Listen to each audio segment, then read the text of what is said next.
اگر کوئی بندہ لکھ رہا ہو اور لکھتے ہوئے نبی علیہ الصلوۃ والسلام کا نام نامی اس میں گرامی آ جائے اور وہ نام نامی اس میں گرامی کے ساتھ صلی اللہ علیہ وسلم لکھے تو نبی علیہ السلام نے فرمایا جب تک اس کتاب میں میرے نام کے ساتھ یہ درود شریف لکھا رہے گا اس وقت تک ایک فرشتہ اس کے لیے استغفار کرتا رہے گا۔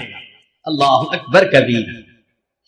ابن مسعود عنہ فرماتے ہیں کہ نبی علیہ السلام نے فرمایا اول الناس بی یوم القیامہ اکثرہم علی صلاۃ، کہ جو بندہ مجھ پر سب سے زیادہ درود شریف پڑھتا ہوگا وہ پھر قیامت کے دن میرے سب سے زیادہ قریب بھی وہی بندہ ہوگا۔ ابو بکر صدیق عنہ نے ایک عجیب بات فرمائی، فرماتے تھے کہ الصلاۃ علی النبی امحق للذنوب من الماء البارد للنار، کہ جس طرح ٹھنڈا پانی آگ کو جلدی بجھا دیتا ہے، درود شریف کا پڑھنا انسان کے گناہوں کو اس سے بھی جلدی بجھا دیتا ہے۔ تو درود شریف پڑھنے سے انسان کے گناہ مٹا دیے جاتے ہیں۔ ابو ہریرہ عنہ فرماتے ہیں کہ نبی علیہ السلام نے فرمایا من نسی الصلاۃ علی نسی طریق الجنہ، جو مجھ پر درود شریف پڑھنا بھول گیا وہ جنت کا راستہ ہی بھول گیا۔ علی رضی اللہ عنہ نے ایک خوبصورت بات کہی، فرماتے تھے واللہ، اللہ کی قسم، اب دیکھیے اللہ کی قسم کھا کے بات کر رہے ہیں، واللہ لولا ما ذکر اللہ ورسولہ فی فضل التسبیح والتکبیر والتحلیل والتحمید لجعلت کل انفاسی صلاۃ علی رسول اللہ صلی اللہ علیہ وسلم، اگر اللہ اور اس کے رسول صلی اللہ علیہ وسلم نے تسبیح تحمید تکبیر کے فضائل بیان نہ فرمائے ہوتے تو میں اپنی زندگی کے ہر سانس کو درود شریف پڑھنے میں ہی خرچ کر دیتا۔ ایک اور حدیث مبارکہ سنیے، نبی علیہ الصلوۃ والسلام کے ساتھ صدیق اکبر بیٹھے ہوئے ہیں، ایک نوجوان آیا، نبی علیہ السلام نے اسے اپنے اور صدیق اکبر کے درمیان بٹھا دیا، پھر فرمایا کہ ابو بکر میں نے تیرے اور اپنے درمیان اس کو بٹھا دیا، اس بات پہ حیرت تو ہوئی ہوگی، اللہ کے نبی صلی اللہ علیہ وسلم بڑی حیرت ہو رہی ہے۔ فرمایا ان ھذا الفتى یصلی علی صلاۃ ما یصلیھا علی احد من امتی، میرا یہ نوجوان امتی مجھ پر ایسا درود شریف پڑھتا ہے کہ جو درود شریف میری امت میں سے کوئی دوسرا مجھ پر نہیں پڑھتا، اس کی وجہ سے میں نے اس کو اپنے قریب بٹھایا۔ پھر نبی علیہ السلام نے بتلایا کہ وہ کیا درود شریف پڑھتا تھا، اللہم صلی علی محمد عدد من صلی علیہ وصلی علی محمد عدد من لم یصلی علیہ وصلی علی محمد کما امرت بالصلاۃ علیہ وصلی علی محمد کما تحب ان یصلی علیہ وصلی علی محمد کما ینبغی ان یصلی علیہ۔ چنانچہ ہمارے اکابر علماء دیوبند نے باقاعدہ تفصیل لکھی ہے کہ کس کس موقع پر درود شریف پڑھنا چاہیے۔ دخول المسجد والخروج منہ، مسجد میں داخل ہوتے ہوئے یا مسجد سے نکلتے ہوئے درود شریف پڑھنا چاہیے۔ والتشہد، اتحیات میں بھی درود شریف سب پڑھتے ہیں۔ ورؤیت المساجد، جب مسجد پر نظر پڑے تو اس وقت بھی درود شریف پڑھنا چاہیے۔ دخول الاسواق، بازار میں داخل ہوتے ہوئے درود شریف پڑھے۔ دخول البیت والخروج منہ، گھر میں داخل ہوتے ہوئے گھر سے نکلتے ہوئے بھی درود شریف پڑھنا چاہیے۔ نسیان الحاجہ، اگر بندہ کوئی بات بھول جائے، چیز رکھ کے بھول جائے، بات بھول جائے، اس وقت بھی نبی علیہ السلام پر درود شریف پڑھنا چاہیے۔ وقت الفقر، تنگ دستی کے وقت میں بھی درود شریف پڑھے۔ فی البدایت فی العلم، اور جب کتاب پڑھنے بیٹھے اس وقت بھی درود شریف پڑھے۔ فی البدایت فی الخطب، جب خطبہ دینا ہو، بیان کرنا ہو تو بھی درود شریف پڑھے۔ والانتہاء من مجالس العلم، جب علم کی مجلس کا اختتام ہو تو بھی درود شریف پڑھے۔ فی لقاء الاخوان، دو مسلمان بھائی آپس میں ملیں تو بھی درود شریف پڑھے۔ فی موادعتہم و مفارقتہم، پھر مدارسۃ حدیث النبوی، نبی علیہ السلام کی حدیث مبارکہ جو پڑھائی جائے تو اس وقت بھی درود شریف پڑھے. عند تذکرتہ صلی اللہ علیہ وسلم، نبی علیہ السلام کا جب تذکرہ ہو تو درود شریف پڑھے. عند ذکر اصحابہ، حتیٰ کہ نبی علیہ السلام کے صحابہ کا تذکرہ ہو اس وقت بھی درود شریف پڑھے. عند ذکر شیء من معاصرہ، نبی علیہ السلام سے نسبت رکھنے والی کوئی یادگار چیز کا تذکرہ ہو تو اس وقت بھی درود شریف پڑھے. عند دخول المدینہ، مدینہ طیبہ میں داخل ہوتے بھی پڑھے. اور عند المرور علی قبرہ صلی اللہ علیہ وسلم، جب نبی علیہ السلام کے سامنے حاضر ہو مواج شریف پر تو اس وقت بھی درود شریف پڑھے. درود شریف کے فوائد کیا ہیں؟ کچھ دیر یہ بھی ذرا سن لیجئے. فرمایا انہا سبب لہدایت المصلی وحیات قلبہ، درود شریف کے پڑھنے سے دل زندہ ہوتا ہے اور پڑھنے والے کو اللہ ہدایت کے اوپر رکھتے ہیں. انہا سبب لزیادت محبت رسول اللہ صلی اللہ علیہ وسلم، درود شریف کے زیادہ پڑھنے سے نبی علیہ الصلوۃ والسلام کے ساتھ زیادہ محبت بڑھ جاتی ہے. انہا سبب لزیادت محبت العبد لرسول اللہ صلی اللہ علیہ وسلم، جو درود شریف زیادہ پڑھتا ہے اس بندے کی محبت نبی علیہ السلام کے قلب مبارک میں بھی زیادہ ہو جاتی ہے. انہا سبب قرب العبد من ربہ یوم القیامہ، درود شریف کا زیادہ پڑھنا قیامت کے دن اللہ رب العزت کے قرب کا سبب بنتا ہے. انہا اداء لشیء من حقہ صلی اللہ علیہ وسلم، نبی علیہ الصلوۃ والسلام کے جو احسانات ہیں درود شریف کا زیادہ پڑھنا گویا ان احسانات کا بدلہ چکانے والی بات ہے. انہا سبب کفایت اللہ عبدہ ما اہمہ، جو پریشانیاں ہوتی ہیں درود شریف کے صدقے اللہ رب العزت ان پریشانیوں کو ختم کر دیتے ہیں. انہا سبب اجابت الدعاء، دعا کی قبولیت کا یہ سبب ہوتا ہے. انہا سبب زکات و طہارت للمصلی، جو درود شریف پڑھنے والا ہے اس کا دل اس سے صاف ہوتا ہے، اس کا نفس پاک ہوتا ہے. اور ایسے آدمی کو حدیث میں پاک میں فرمایا کہ جو درود شریف زیادہ پڑھتا ہے وہ بخیل نہیں ہوتا. پھر جو درود شریف زیادہ پڑھتا ہے وہ قیامت کے دن کی حسرت سے بچ جاتا ہے. اور جو درود شریف زیادہ پڑھتا ہے ملائے اعلیٰ میں اس بندے کی تعریفیں بہت ہوتی ہیں، اور اس کے عمر میں اس کے وقت میں اللہ برکتیں عطا فرما دیتے ہیں. اور انہا سبب لتثبیت قدم العبد علی الصراط، جو بندہ درود شریف زیادہ پڑھتا ہے قیامت کے دن پل صراط سے گزرتے ہوئے اس کے پاؤں اتنے مضبوط ہوں گے، درود شریف زیادہ پڑھا ہوگا. اور ایک اور بات، انہا سبب لثقل کفۃ المیزان، کہ یہ درود شریف میزان کے پلڑے کے بھاری ہونے کا سبب بن جائے گا. اب اس بارے میں ایک حدیث مبارکہ ہے، وہ ذرا سن لیجئے کہ درود شریف کا قیامت کے دن کیا سبحان اللہ کیا شان ہوگی. ایک حدیث مبارکہ علامہ جلال الدین سیوطی رحمۃ اللہ علیہ نے التذکرہ میں اس کو ذکر کیا ہے، اور ابن ابی دنیا اور نمیری نے اس کو الاعلام کتاب میں ذکر کیا ہے.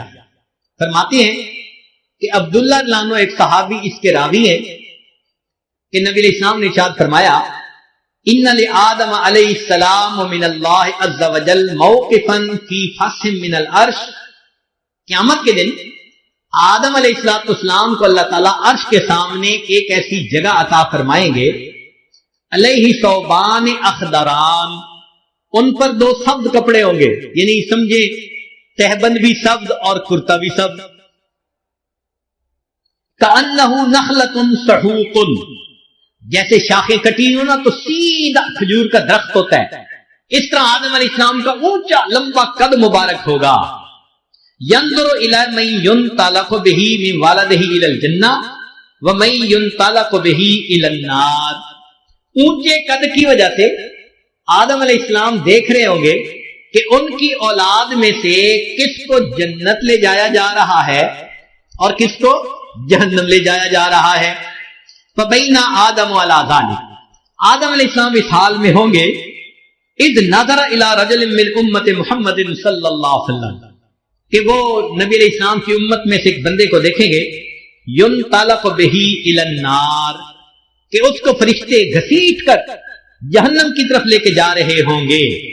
فینادی آدم علیہ السلام، تو آدم علیہ السلام پکاریں گے یا احمد یا احمد. نبی علیہ السلام کا نام پکاریں گے. آپ صلی اللہ علیہ وسلم کا نام محمد بھی اور آپ صلی اللہ علیہ وسلم کا نام احمد بھی، اسمہ احمد. تو آدم علیہ السلام نبی علیہ السلام کا نام پکاریں گے یا احمد یا احمد. فیقول علیہ الصلوۃ والسلام، اس نام کو سن کر نبی علیہ الصلوۃ والسلام جواب میں کہیں گے لبیک یا ابا البشر، اے بشر کے والد لبیک، میں حاضر ہوں. فیقول، وہ بتلائیں گے ھذا رجل من امتی کا، یہ آپ کی امت کا ایک بندہ ہے، ينطلق به الى النار، اس کو جہنم کی طرف لے جایا جا رہا ہے. قال صلی اللہ علیہ وسلم، نبی علیہ السلام نے فرمایا فاشد المئزرہ، میں اپنی چادر کو کس کے باندھ لوں گا. یہ عربوں میں ایک مقولہ تھا، جب انہیں کسی اہم کام کے لیے اٹھنا ہوتا تھا نا تو کہتے تھے جی ذرا چادر کو کس کے باندھو چلو. تو نبی علیہ السلام فرماتے ہیں میں اپنی چادر کو کس کے باندھ لوں گا. وَأَسْرَعُ فِي أَثَرِ الْمَلَائِكَةِ، اور میں تیزی سے چلوں گا ان فرشتوں کے پیچھے جو میری امتی کو جہنم لے کے جا رہے ہوں گے. فَأَقُولُ، اور میں یہ کہوں گا یا رسول ربی، اے میرے رب کے نمائندو، کفو، رک جاؤ. فَيَقُولُونَ، وہ آگے سے جواب دیں گے نحن الغلاظ الشداد، ہم بڑے قوی اور سخت گیر ہیں. لا نعصی اللہ تعالی ما امرنا، جو اللہ حکم دیتا ہے ہم اس کی نافرمانی نہیں کرتے. ونفعل ما نؤمر، اور ہم وہ کرتے ہیں جس کا ہمیں حکم ملتا ہے. فَإِذَا آیَسَ النَّبِيُّ صلی اللہ علیہ وسلم، جب اللہ کے نبی صلی اللہ علیہ وسلم ان سے مایوس ہو جائیں گے کہ میرے کہنے کے باوجود یہ فرشتے جا رہے ہیں لے کے جہنم کی طرف، رک نہیں رہے، تو نبی علیہ السلام فرماتے ہیں قبض علی لحیتہ بیدہ الیسریٰ واستقبل العرش بوجہہ. نبی علیہ السلام اپنے بائیں ہاتھ سے اپنی ریش مبارک کو پکڑیں گے اور اپنے چہرے انور کو آسمان کی طرف کر کے دیکھیں گے، عرش کی طرف کر کے دیکھیں گے. عربوں میں یہ ایک طریقہ تھا کہ جب کسی سے معافی مانگنی ہوتی، منانا ہوتا، تو آج بھی کا طریقہ تھا کہ داڑھی پہ ہاتھ رکھ کے بڑی لجاجت کے ساتھ اس کی طرف محبت سے دیکھتے تھے، فریاد کرتے تھے بھئی ہم پہ رحم کھا لو.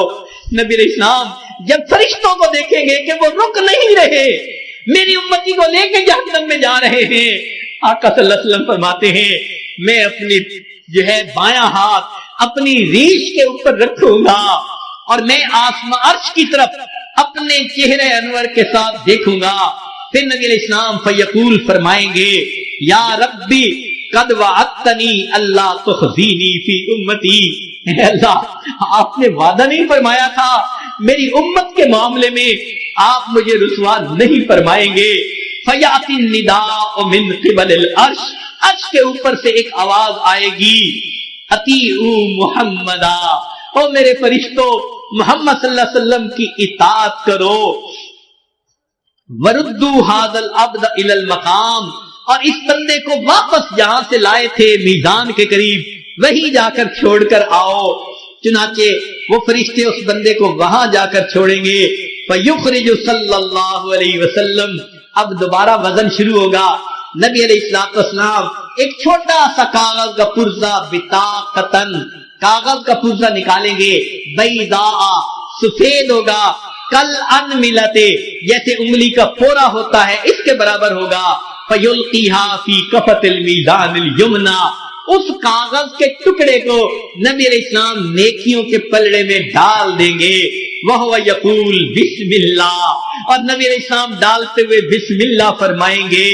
فترجع الحسنات علی السیئات، نیکیوں کا پلڑا بھاری ہو جائے گا، گناہوں کا پلڑا ہلکا ہو جائے گا.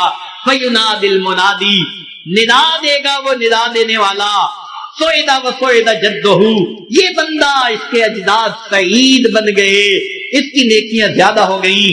وثقلت موازینہ، انطلقوا بہ الی الجنہ، اب اس کو جنت لے کر جاؤ. فیقول یا رسول ربی، جب جنت لے جانے لگیں گے تب وہ بندہ کہے گا اے میرے رب کے نمائندوں فرشتوں کہ ذرا رک جاؤ حتی اسأل ھذا العبد الکریم علی ربہ، حتیٰ کہ میں اس کریم بندے سے ذرا معلوم تو کر لوں۔ فیقول، پھر وہ یہ کہے گا بے ابی انت و امی، آپ کے اوپر میرے ماں باپ قربان جائیں، ما احسن وجہ کا، آپ کا چہرہ کتنا خوبصورت ہے، وہ احسن خلق کا، آپ کی پرسنالٹی شخصیت کتنی پیاری ہے، من انتا، آپ کون ہیں، فقد عقلتنی اسرتی، آپ نے میرے گناہوں کو مٹا کے رکھ دیا، ورحمت عبرتی، میری لغزشوں کو کم کر دیا۔ فیقول علیہ الصلوۃ والسلام، نبی علیہ السلام جواب میں فرمائیں گے انا نبیک محمد، میں محمد صلی اللہ علیہ وسلم تیرا نبی ہوں، وہذہ صلاتک، اور یہ وہ درود شریف ہے التی کنت تصلی علیہ، جو تم مجھ پر پڑھا کرتا تھا، وفیتکھا، میں نے تمہیں اس کا بدلہ دیا، احوج ما تکون الیہ، جب تجھے اس کی بہت ضرورت تھی۔ سوچئے آج نبی علیہ السلام پر درود شریف کا پڑھنا کل قیامت کے دن میزان میں نیکیوں کے بھاری ہونے کا سبب بن جائے گا۔ دعا ہے اللہ رب العزت ہمیں اپنے حبیب صلی اللہ علیہ وسلم کی سچی محبت عطا فرمائے، ان کا احترام، ان کی عزت اکرام وہ بھی دل میں عطا فرمائے، ان کی سنتوں کی محبت کے ساتھ اتباع کرنے کی بھی توفیق عطا فرمائے، اور کثرت سے درود شریف پڑھ کر نبی علیہ السلام کی محبت کو دل میں بھرنے کی توفیق عطا فرمائے۔